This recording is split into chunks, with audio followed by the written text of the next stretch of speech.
So on this final Sunday in 2021, we celebrate the Feast of the Holy Family. And this feast has been placed immediately following Christmas in order to remind us of the importance of family, especially in light of the gift of life. Family and life are two of the fundamentals of not only the church, but also society. What makes the Holy Family holy, and can we make ours holy as well? Well, the greatest importance is always having Christ at the center of our families. Each of our readings today share about some of the essential truths of family, and in many ways speak against our current culture. At their core, they are speaking about the beauty of the family. This is a truth that we need reminding of more and more today as the evil one tries desperately to destroy the family and with it society. As we probably have all experienced in some way, politics and other things going on in the world are dividing our families, seemingly like never before. The evil one is blatantly attacking the family. As we know from church teaching and really just common sense, the family is a microcosm of society. The church calls the family the original cell of social life, meaning we learn our basic moral values from our family, and then from there we take those values to shape our culture. Unfortunately, it seems like more and more it's going the other way around. Nearly everything in society seems counter-family and counter-life, which is negatively affecting our families. Fewer young people are getting married. Divorce rates remain high. More children are living in single-parent homes. Abortion remains prevalent, etc. And while I understand some of these situations are not necessarily the fault of the parent, and certainly not of the child, the number of cases of these situations are greatly contributing to the decline of traditional family values. And you have probably seen the recent talk about declining birth rates in the United States and elsewhere in the West, to even having negative population growth. Certainly what we watch doesn't help. While I've never seen it, I've heard enough about a show like Modern Family to know that it and shows like it laugh in the face of traditional family values. And I could also point to shows like The Simpsons or Family Guy, or dozens of others where families are jokes, and in particular, the fathers. Contrast that with our readings today. The first reading from Sirach expands upon the fourth commandment to honor our father and mother. God created the family structure so that the members aid each other in particular ways. Parents protect and raise the children, while children honor their parents and care for them when they cannot care for themselves anymore. This is the natural order of things.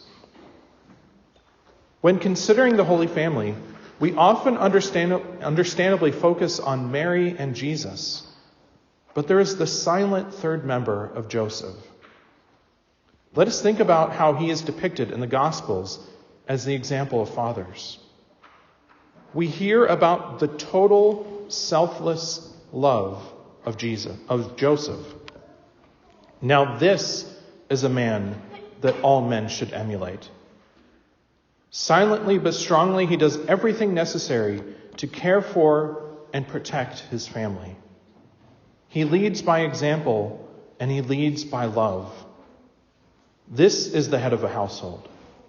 He guides, protects, and cares for, but he does not dominate, nor does he take the spotlight. We have many examples of the importance of fathers, in particular in the religious upbringing of children. You may have seen this elsewhere, but a recent study by a Protestant group concluded that the single most important element in the religious development of children is the engagement of fathers in religion. Mothers are, of course, essential as well in the religious upbringing of children. So just like Mary and Joseph, we should always be exemplifying our religious convictions by always focusing on God. I also have to mention the fact that one of the backbones for a good family is a good marriage. And what makes a good marriage? Well, first, we must understand that a marriage is a covenant of love between a man and a woman in the presence of God. All three are necessary. And again, Christ must be at the center. As the church has long taught, a marriage is ordered towards two ends: the good of the spouses and the procreation and education of children. By the good of the spouses, we understand that husband and wife work together to make sure each other reach eternal life in heaven. And while it's understood that in some cases the procreation of children is impossible, it is understood to normally be a goal of the couple. Note that this is specifically human children. While we may love our dogs, cats, chickens, or other pets, they are not our children. That children are an essential element of marriage point towards the centrality of the sanctity of life in the family. Education needs to have a religious element for the welfare of the children.